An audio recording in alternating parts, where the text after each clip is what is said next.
Broadway ਤੁਹਾਡੇ ਵਿਦੇਸ਼ ਜਾਣ ਦੇ ਸੁਪਨਿਆਂ ਨੂੰ ਦੇਵੇਗਾ ਹਕੀਕਤ ਦੀ ਉਡਾਨ। नमस्कार दोस्तों, मैं अमरशीद ब्रॉडवे इमिग्रेशन सर्विसेज से लगातार कोशिश इस चैनल के जरिए स्टडी वीजा को लेके हर लेटेस्ट इंपॉर्टेंट अपडेट आपसे शेयर करते हैं। सो एक लगातार क्वेश्चन स्टूडेंट से देखने को मिल रहा है कि सर कनाडा और ऑस्ट्रेलिया में से क्या डिसाइड करें, किसका वीजा सक्सेस रेट ज्यादा बढ़िया है। पहली बात, कहां पर सेटलमेंट ज्यादा इजी होगी। दूसरी बात, तो भाई इसी का आज कंपैरिजन करेंगे कि कौन से स्टूडेंट को कैसा डिसीजन लेना चाहिए। तो दोनों कंट्रीज के अंदर दो तरह के प्रोसेस हैं। एक तो ये है कि आपकी दो तरह की रिक्वायरमेंट्स हैं, एक होती है एकेडमिक रिक्वायरमेंट और दूसरी होती है फाइनेंशियल रिक्वायरमेंट। अब जब एकेडमिक रिक्वायरमेंट की बात आएगी तो ऑस्ट्रेलिया की रिक्वायरमेंट्स कम है। +2 यहां पर भी 60% ईच चाहिए, सब्जेक्ट वाइज ईच होने चाहिए। ग्रेजुएट 60% चाहिए, बट यहां पर आईएलटीएस पीटी के स्कोर को लेके रिलैक्सेशन देखने को मिलता है। खासकर पीटी के स्कोर को लेके काफी रिलैक्सेशन देखने को मिलता है। यहां पर जो आपको पीटी स्कोर चाहिए होता है नॉर्मली 10+2 स्टूडेंट को वो 52 ईच कम से कम चाहिए होता है, और ग्रेजुएट स्टूडेंट को अराउंड 58+ चाहिए होता है। बट जब आप इसे कनाडा में कंपेयर करेंगे तो एकेडमिक के अंदर वहां पर थोड़ी रिस्ट्रिक्शन ज्यादा है। वहां पर आपको पीटी का स्कोर, चाहे आप +2 हैं चाहे आप ग्रेजुएट हैं, आपको 60 ईच चाहिए होगा। तो एक पीटी को लेके एकेडमिक रिक्वायरमेंट में डिफरेंस है। लेकिन अगर हम दूसरी तरफ देखें फाइनेंशियल रिक्वायरमेंट्स, तो वो ऑस्ट्रेलिया की टफ है और कनाडा की आसान है। क्योंकि ऑस्ट्रेलिया के अंदर आपको 3 साल की आईटीआर दिखानी पड़ती हैं और फैमिली इनकम आपको तकरीबन 15 लाख ऑन एन एवरेज हर साल दिखानी पड़ती है।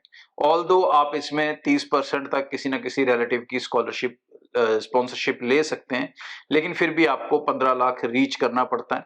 उसके साथ आपको 35-40 लाख के आसपास फंड्स जो हैं वो अरेंज करने पड़ते हैं। तो और उसमें भी अब कोई जुगाड़ नहीं चल सकता, तो जेन्युइन फंड वाला बंदा ही यहाँ पे अप्लाई कर पाता है। तो ऑस्ट्रेलिया के अंदर पेरेंट्स वाला जो प्रोफाइल है वो ज्यादा स्ट्रॉन्ग चाहिए। अब कनाडा में कंपेयर करें तो यहां पर सिर्फ पीटी मुश्किल था, बाकी सब कुछ ऑस्ट्रेलिया के मुकाबले आसान है।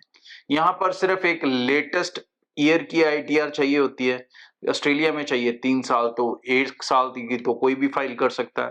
और यहाँ पर फैमिली इनकम आपको 12 से 15 लाख के बीच में कुछ भी आराम से एक्सेप्ट हो जाता है, इतनी आईटीआर बन भी जाती हैं, कोई दिक्कत नहीं। फंड्स की जहां तक बात है, यहाँ पर सारे फंड्स पुराने नहीं चाहिए ऑस्ट्रेलिया की तरह। आपको फीस फ्रेश फंड से दे सकते हो, जीआईसी आप फ्रेश फंड से दे सकते हो। आपको सिर्फ 8-10 लाख जो आपकी सेकेंड ईयर की फीस होती है उतने ही फंड्स पुराने चाहिए होते हैं, जिसको दिखा के आप वीजा ले सकते हो। तो भाई जो एडमिशन प्रोसेस है या वीजा प्रोसेस रहेगा वो कनाडा का आसान होगा ऑस्ट्रेलिया के मुकाबले, इसमें कोई शक नहीं। अब दूसरी बात आ जाती है पीआर को लेके, सेटलमेंट्स को लेके। तो सेटलमेंट ऑलमोस्ट आज की डेट में दोनों कंट्रीज में से किसी में भी केक वॉक नहीं है। दोनों में आपका एक स्ट्रगल है, एक जर्नी है। 4-5 साल आपको आराम से लगते हैं पीआर लेने में, लेकिन उस दौरान फायदा ये होता है कि दोनों कंट्रीज के अंदर आप अलग अलग वर्क परमिट्स लेके अपने स्टे को लंबा कर पाते हो। और कनाडा के अंदर जो अब स्टूडेंट्स जाएंगे 4-5 साल, उनके लिए पीआर लेना आसान होगा, क्योंकि यहाँ पर पॉइंट बेस्ड सिस्टम पे पीआर है। और पॉइंट बेस्ड सिस्टम के हिसाब से आगे जाके, क्योंकि अभी माइग्रेशन कम हो रही है, तो पीआर सीकर भी आगे जाके कम हो जाएंगे, तो सेटलमेंट्स तकरीबन हर बच्चे को बहुत आसानी से मिलेगी। ऑस्ट्रेलिया के अंदर बहुत ज्यादा बच्चा ना जा पाता है और ना ही बहुत ज्यादा बच्चा रह पाता है। तो भाई जितने अंदर जाते हैं वो सारे लायक होते हैं, होशियार होते हैं, तो इसलिए उनको पीआर लेने में भी दिक्कत नहीं होती।